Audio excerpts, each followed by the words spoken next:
Your Right Fact is on tonight. I gotta use some Tic Tacs just in case I start kissing her. You know, I'm automatically attracted to beautiful. I just start kissing them. The Washington Post releasing a private conversation between Donald Trump and an entertainment journalist. In that chat, Mr. Trump talks about women. Tonight, Dana Perino and I will analyze this latest Trump woman controversy.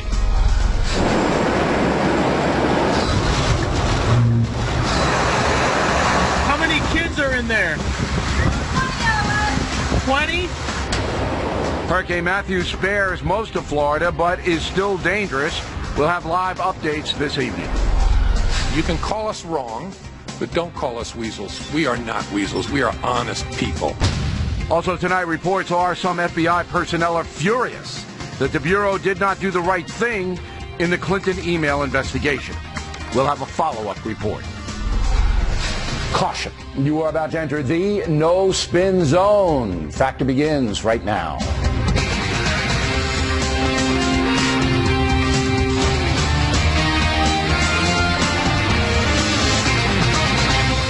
Hi, I'm Bill O'Reilly. Thanks for watching us tonight. Lots of breaking news, including an embarrassing audio tape of Donald Trump and WikiLeaks releasing some of Hillary Clinton's secret Wall Street speeches.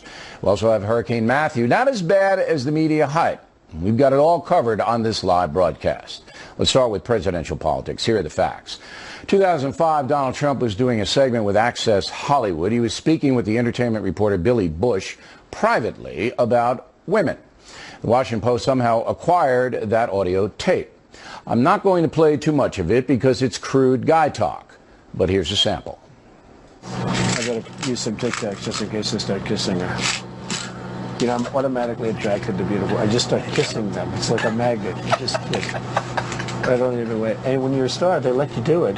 You can do anything.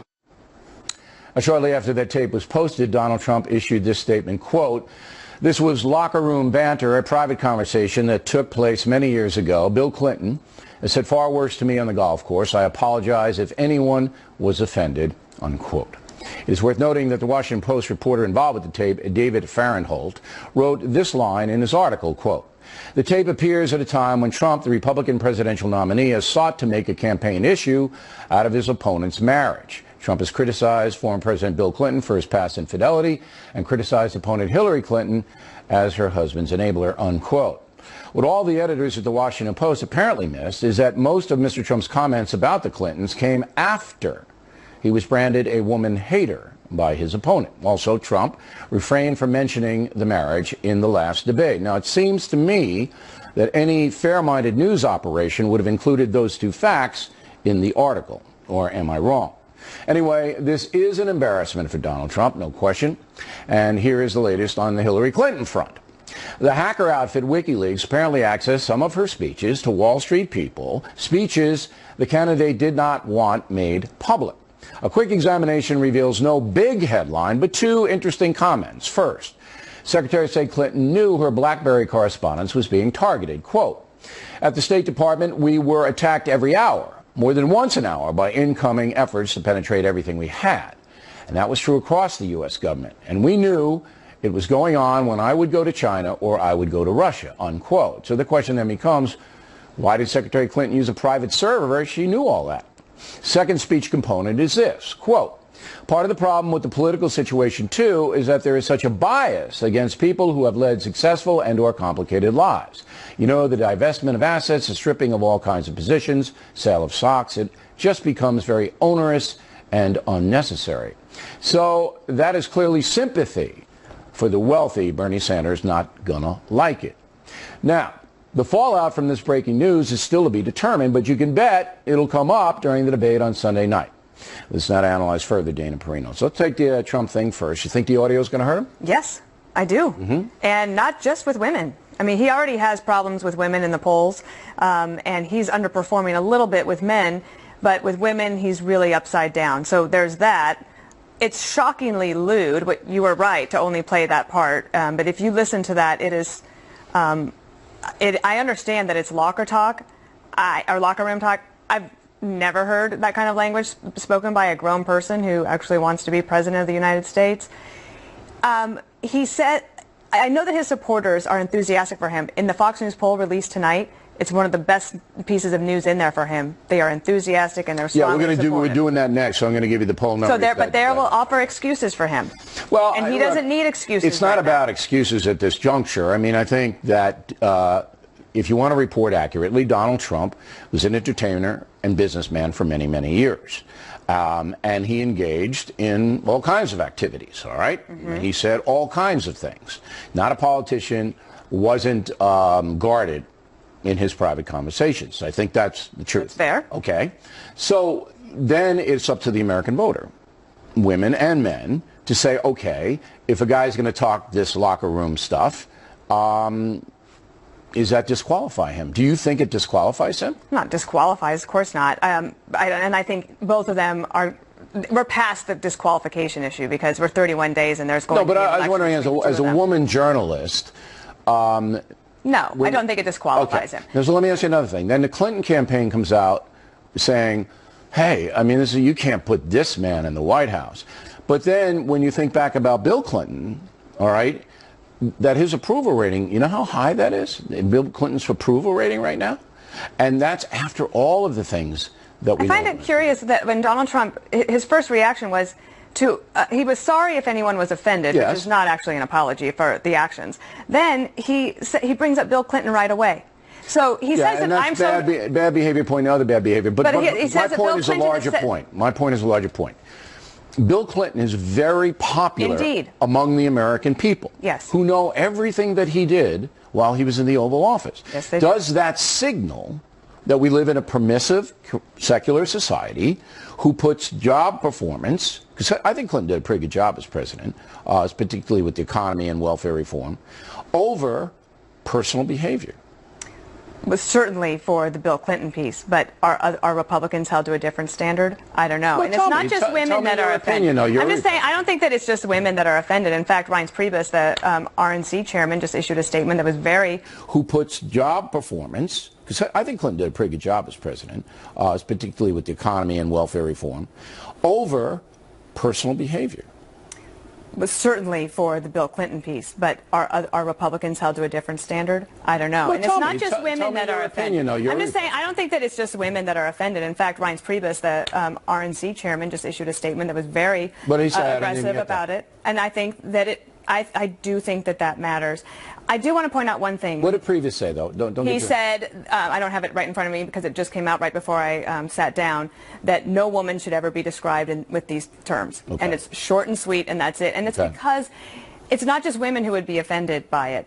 Now, I don't think I think that he will be able to deal with it in the debate just fine.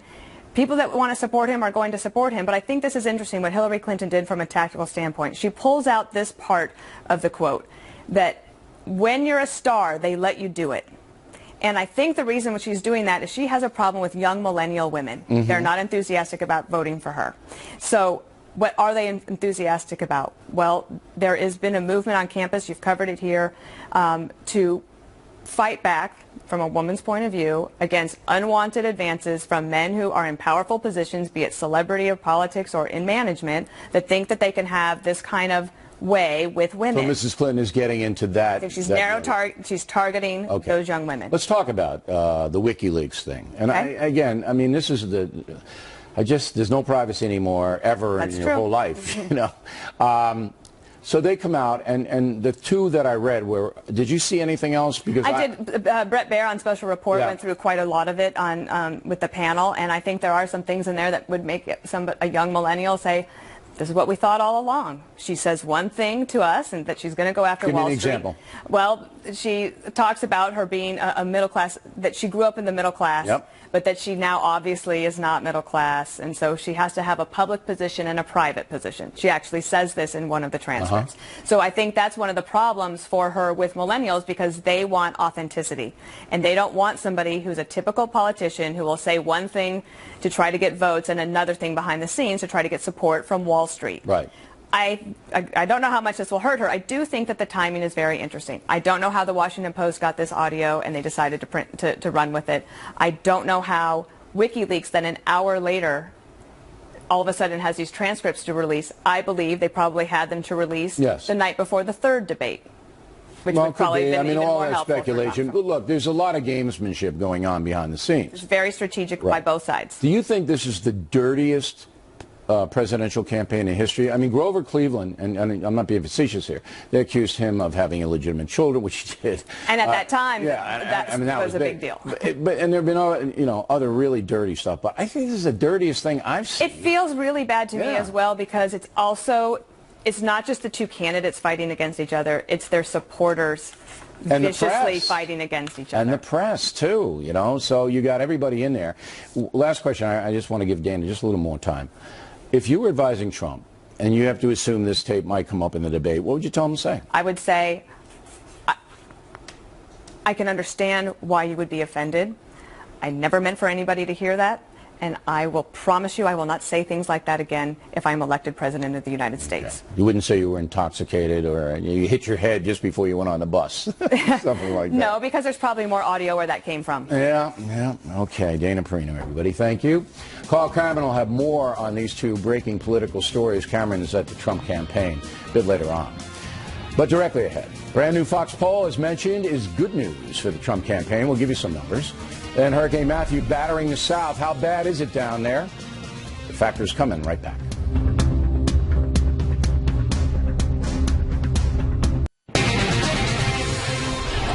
Campaign 2016 segment tonight. Brand new Fox News poll just released 2 hours ago. The presidential race essentially tied. Hillary Clinton 44%, Donald Trump 42%. That is in the statistical margin of error. Gary Johnson 6%, Jill Stein 2%. With all the problems Donald Trump has had this past week, the Trump campaign should be happy with that poll. But they may not be happy with this. American women, as Dana Perino mentioned, 50% of the ladies support Secretary Clinton, just 38% like Trump. And now we have that audio to boot. For men, it's the opposite. 46% prefer Trump, 37% Clinton. By the way, 87% of Democrats now back Clinton, 84% of Republicans going for Trump. Finally, who do you think will win the election? 55% of Americans say Hillary Clinton will win. 33% believe Donald Trump would triumph on November 8th. Joining us now from Boston, David Palelogos, director of the Political Research Center at Suffolk University, does polling. Here in New York City, Arnon Mishkin, director of the Fox News Decision Desk. I was surprised that the Fox poll was so close. Were you? I was surprised as well. Hillary Clinton had a terrific week last week. Yes. She's had a fairly good week this week. Donald Trump had a horrible week last week. He actually had a pretty good week this week since the Pence debate, where Pence did much better, and that may have helped. But I was very surprised by this poll that suggests this race is a lot closer than people were thinking just the past few days. Now, on the state-by-state basis, Mr. Palelogos, are you seeing that it's close there as well? You know, it's closing. One thing we've noticed with Donald Trump is that during the time of debates, his numbers usually plateau and in some cases drop. This was no exception. So we saw a spike for Hillary Clinton right after the debate. And now we're seeing the numbers come down a little bit for Hillary Clinton, and Donald Trump's numbers are closing a little bit. We released a poll in New Hampshire yesterday showing a close race. And you look at some of the other battleground states over this past week, the numbers have come down. Yeah, we have Florida with dead heat, pretty much. North Carolina, dead heat. Pennsylvania, Clinton up by 6. Nevada, dead heat. Colorado, Clinton up by a little bit more than 4%. And Ohio, Trump up by very small, so it's a dead heat there. I'm wondering, Arnon, if the national poll, the popular vote poll, is going to reflect these battleground states. It's hard to quantify how tonight's developments on the Trump front and the Hillary front, yes, certainly more sensational against Donald Trump. I don't know if that seeps in anymore. I mean, that's a really good question. Yeah. One of the things that's interesting about the Fox News poll is it is not clear that the tax thing last week, that apparently Trump was able to deduct $1 billion. Yes, the tax 20 year, right. and that it did not seem to have much of an effect on the race. Yeah, I just don't know, because ideology is so powerful, David. And that's what this race is coming down to. It's coming down to a guy who wants to shake up Washington and change almost everything against a politician who wants to continue the Obama administration policies. So as I was trying to get across to Dana, that stark divide may override the personal finance and the personal shenanigans. We will keep in mind the backdrop before which this election is being held. The backdrop is that the wrong track numbers are just under 60%. And the reason this race is close, despite gaffes on both sides, but especially with Donald Trump, is because people think Washington, D.C. is broken, they don't like the system, and they think the country is on the wrong track. And so that's buoyed Donald Trump, even despite his personal transgressions and some of his missteps in the debate. Now, when you see a polling trend change as quickly as this does, it goes week to week. I mean, it's like 1 week there's no chance he's going to win, then he's up, and then now Sunday, it's not going to be as well watched as the first one, but still it'll get out there through the internet.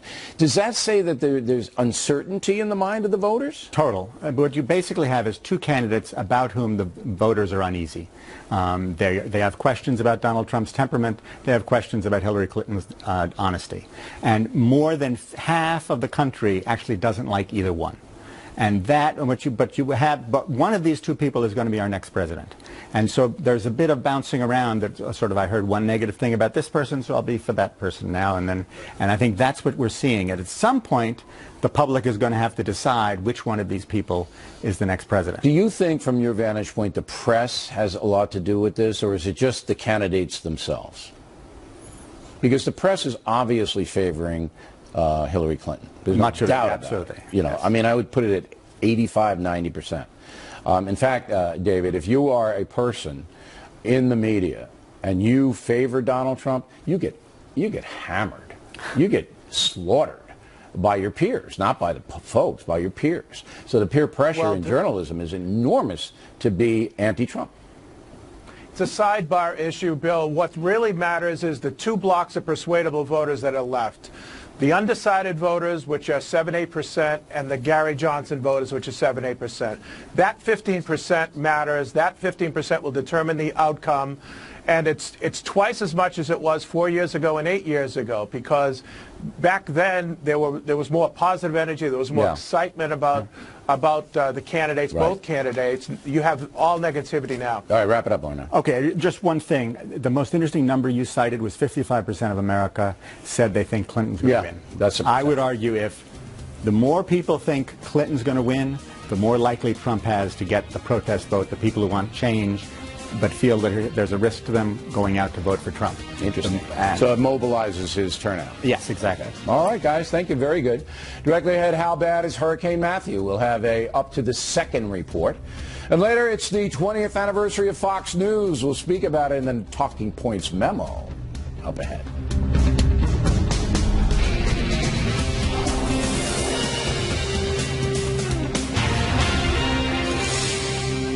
The next segment tonight, Hurricane Matthew roaring up the southeast coast of the USA. With us now, Fox News anchor John Scott, who has been covering the story. Where is it right now? About 60 miles east-northeast of Jacksonville, Florida. The good news is it has stayed pretty well out to sea. The eye of the storm has not come on shore yet. Not looking so good for South Carolina. Governor Nikki Haley said the forecast for her state is getting worse. And you can see just in this graphic there, that radar map, what happens. If this storm were a clock between the 12 and 3 o'clock position, that's where the worst of the winds are. And all that water, all that storm surge that's getting blown by the wind is getting pushed up against the coasts. But Florida was really lucky. I mean, Florida didn't get whacked that badly, right? They didn't. And anybody dead? There are 4 deaths already in Florida. Yeah. And, again, they tell people to take these things seriously. Someone went outside to feed their animals in the middle of the storm, and a tree fell on them. I don't know why you feed your animals in the middle of a storm like this, but that's what happened. All right. Another couple was asphyxiated, apparently, running a generator in their garage. So they're worried about Charleston. Charleston, a beautiful town, low, very low. They call it the low country. And if this water surge comes up, it'll flood the town. So that's where, and Savannah also is in this the wake of this thing, right? Yeah, I was in Charleston for Hurricane Hugo back in '89-90, and it got hammered then. Yep. But they are used to hurricanes, and this one so far has not been as bad as a lot of people thought. Although you look at Haiti, hyped it like crazy. I mean, I thought it was the end of the world. I made my will out and everything like that. but they always do that. But you have to. I understand. You got to give people a heads up. Now Haiti, about 300-400 dead in Haiti. More than that now. Yeah. It's up to 850. 850. And really? The southern half of the country is completely cut off from the northern half. They don't know what's happened there. There's one town where they estimate 30,000 homes, and again, you're looking at the homes in Haiti. Right. 30,000 homes. Yeah, these homes are hovels anyway, and they don't have, very strong structures, and there's nowhere to evacuate the people to, except for the churches. So we had 850 dead, and food and water. I understand the U.S. military is going on in there with food and water. Right? Plus, so much of Haiti has been defoliated because people chop down the forests basically for firewood, and then you get these horrific mudslides coming off the mountains, and that's. Yeah, this country kills is so just many people. Beleaguered constantly. Bahamas, what happened there? We haven't gotten a lot of reports out of the Bahamas yet, and it usually takes a couple of days because communications get knocked out, electricity is out. 1.5 million people in Florida have no power right now, and a lot of those people aren't going to get it back for a couple of weeks. In Florida. Okay, so it's going to be 90 in Florida, I understand, tomorrow in South Florida, and they don't have any air conditioning, so that's not going to be good. Right. All right, so just to wrap it up, it's heading towards South Carolina. Everybody there, we want you to be prepared, and then it's supposed to go out to sea or veer out after North Carolina to sea. Let's hope that happens. Let's hope it veers out now. Now, I just want to say something. Scott, you've been here for 20 years. 20 years. And then Scott and I worked together at Inside Edition, so he's seen way too much of me in his career. The stories I could tell. Don't. Okay. Please don't. All right. Thanks we appreciate it. Plenty more ahead as the fact moves along this evening. Happy birthday to us. Fox News on the air for 20 years, and I've been here every single one of them. Talking Points will address it. Then there's a rebellion within the FBI, I hear, over the Bureau booting the Hillary Clinton email investigation. We'll have a follow-up report, and we hope you stay tuned for those reports.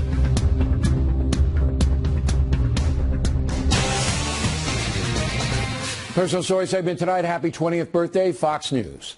That is the subject of this evening's Talking Points memo. Quick 2 decades, that I can tell you, to quote one Donald Trump. From nothing, Fox News has risen to become a powerful force in America, as well as a $1 billion a year franchise. On-air talent and smart management have driven the success. In primetime, Hannity and I have been here from the beginning. Steve Ducey, a legacy guy in the morning. John Scott, as you just heard, in the afternoon. Without a doubt, FNC has made its mark with robust debate and the point of view that traditional conservative thought deserves a hearing alongside liberal thought. But this is no ideological monolith here, as the presidential campaign proves. There's just as much anti-Trump sentiment in this building as pro-Trump sentiment, sometimes even causing differences between anchors. Now, you will never see that in any other American TV news operation. All the others pretty much despise Donald Trump across the board. So that's what makes us more interesting to watch. We are not predictable. Factor's been on top for 16 consecutive years. Johnny Carson knew how that felt, but few others will ever experience it. 3 Factor staff members have been with the network for 20 years with me, Amy Sonin, Rob Monaco, and the indispensable Makeda Wubna.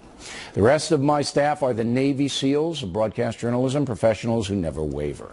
So happy birthday, FNC. Party on. And that's the memo.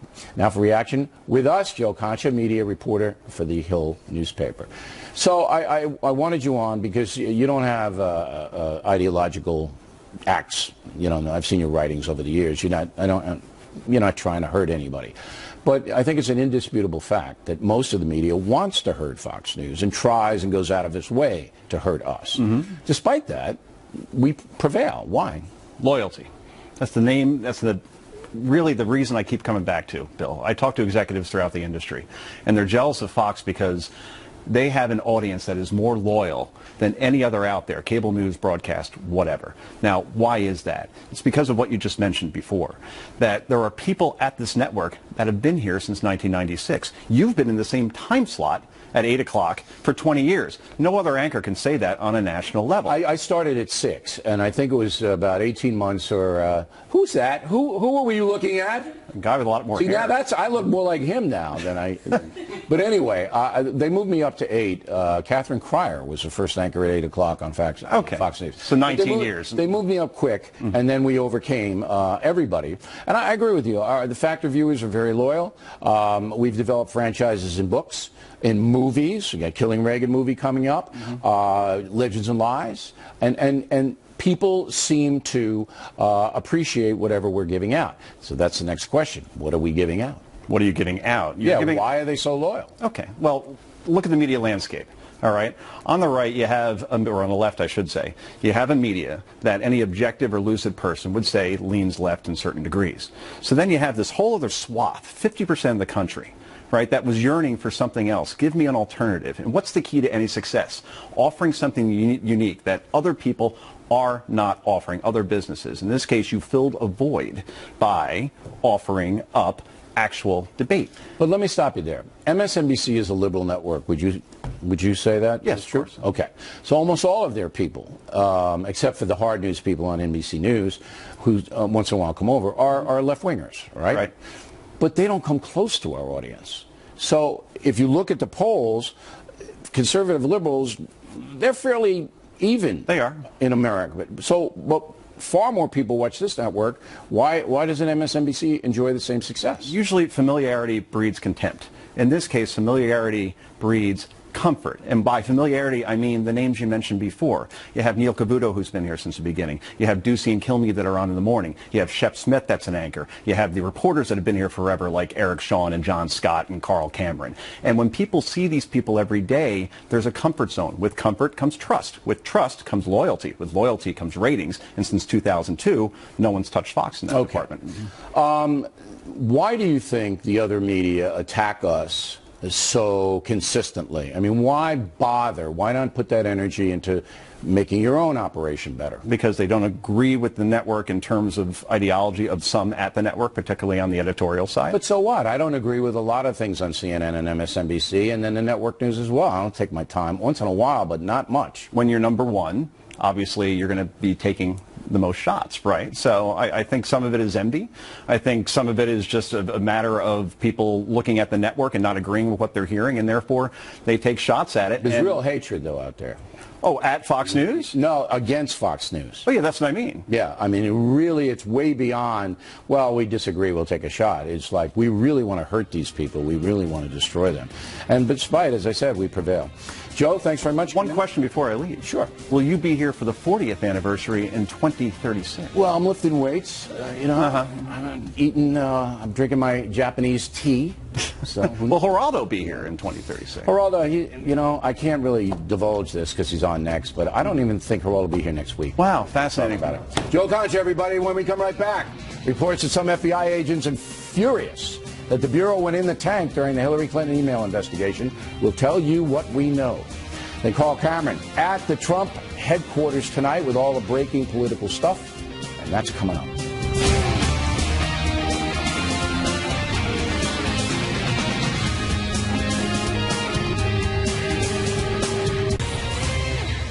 Thanks for staying with us. I'm Bill O'Reilly in the Factor Follow-Up segment tonight. As we told you last night in the Talking Points memo, there's growing evidence that the FBI did not aggressively investigate the Hillary Clinton email fiasco. And today, the Wall Street Journal is reporting that the White House got involved with the investigation, trying to cover up some things for Mrs. Clinton. Also, today, writing in the New York Post, Paul Sperry says a number of FBI agents are disgusted with the Bureau's performance. I have been told that as well by some people within the FBI. With us now to analyze Geraldo Rivera. So what do you think of all this? I think that on any other night, you might be right. But I think that the scandal involving Donald Trump and these lewd and obscene statements surreptitiously taped or taped on a hot mic with Billy Bush will, if anything, put the Trump presidential campaign on life support. Let's see how it plays out. I mean, that's speculation. Bill, I trust you, and you trust me to a certain extent. This is the front page story in every newspaper in the world. It will be a front page story in the world. But to cover it fairly, and I think we have tonight with Dana Perino, and we're going to go with Carl Cameron and another thing. To cover it fairly, you basically have to put forth a few facts, and I'm going to get back to the FBI investigation in a moment. And the fact is that Bill Clinton's one of the most popular politicians, according to all the polls in this country. Agreed. And that what Bill Clinton did, all right, makes this look like Shirley Temple. So I'm not sure if the tempo of the country now is personal. I think it's more they're fed up with corruption, they being the folks. Now let's get back to the FBI.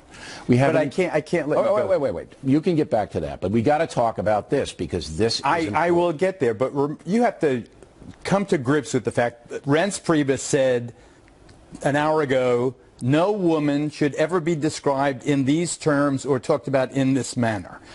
Kirk, the embattled senator in Illinois, has withdrawn his endorsement of Donald Trump. Donald Trump will be embattled. Tonight they are absolutely in super DEFCON 5 crisis mode in Trump Tower. They have to figure out how to address it. They have squandered, you bring up the FBI and the email scandal and Paul Sperry's article, fine article in the New York Post.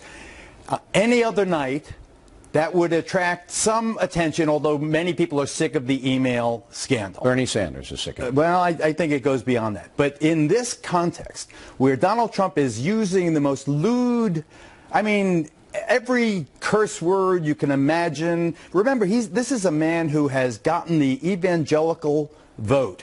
He has done a magnificent job in solidifying the Republican base. Now he is exposed, revealed on this hot mic situation in a way, Bill, that you can't. It's not just that he was like kidding around, elbowing the other guy. All right. He was saying stuff that, my God, was shockingly obscene about where he's going to put his hand and what he does with kissing. And this is not little. This is huge. And I think that right now, right this second, at 8:44 Eastern Time, whether you're a Republican or Democrat or conservative, there is no doubt, but there is a severe existential crisis in the Trump campaign. They have to basically say, see, now you are more hopped up about this one than Dana Perino was. The Trump campaign has to basically come out, and I thought Priebus' statement was very good, by the way. I thought Priebus' statement was, listen, we're a Republican Party, and we don't want anything to do with this kind of behavior, and I think that's what he had to do. I think Priebus was very quick and very responsible in what he said. Now it's up to the Trump campaign, all right, to come out with a mea culpa, which is what I think they have to. And I think they will. But I think they should do it tonight. I don't think they should wait until tomorrow. Well, I think they have to basically regroup and where they want to do it and how they want to do it. He's supposed to be with Paul Ryan campaigning in Wisconsin tomorrow, Saturday, a big event planned. Right. What are the odds that Paul Ryan will stand next to Donald Trump tomorrow in Wisconsin? Not good. Not good. No. So I'm telling you, and you've got a debate on Sunday night. Right, which he's going to have to address it in. I mean, so here you put yourself in Donald Trump's shoes right now. What's going through this man's mind? And you and I have known him for decades. Well, he has to apologize. I've hung up to, but but the apology must be, I'm so sorry. That's not the way I feel. It was 11 years ago. Forgive me. I apologize to my wife who was married. He was married to Melania already. He has to. I just want to take it back to Hillary Clinton, the emails and the speeches that were revealed by WikiLeaks and the FBI and the. You got a minute, bud. Okay. This is serious stuff. Was there collusion between the State Department and the White House? Now, there's no allegation there was collusion between the State Department, the White House, and the FBI, however. And you're saying that the FBI is disgruntled over the fact that Hillary was not indicted. There was never not indicted. No, it wasn't indicted. There was never a grand jury. It was all the immunities that were given. It was the access of Cheryl Mills, her lawyer, who was under investigation herself. The FBI agent said, we never do this kind of stuff. The leak of this Trump tape has given a free get-out-of-jail pass to everybody involved in the email scandal. All right. The Democrats will say the emails are all the Russians leaking crap. It's all about Donald Trump, the monster in this climate of We'll sexual see. harassment. I'm telling you. Dirtiest campaign ever, right? Dirtiest campaign ever. And somebody leaked those NBC tapes, and they waited 2 days before. You bet. 2 days before You the bet. debate. All right. Well, we're going to cover it fairly. And Carl Cameron. And you do. You're very fair. Happy anniversary. Thank you. Thank you. And you became #1 the month after I started, November And there's no 2001. accident. You did it for us. That's right. All right. Carl Cameron covering the Trump campaign will be with us. And we'll be right back with that.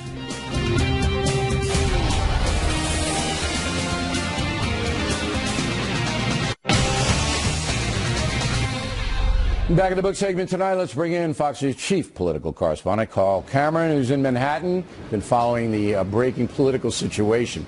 So the Trump campaign has got to be coalescing now and trying to figure out how to address the situation. What do you know?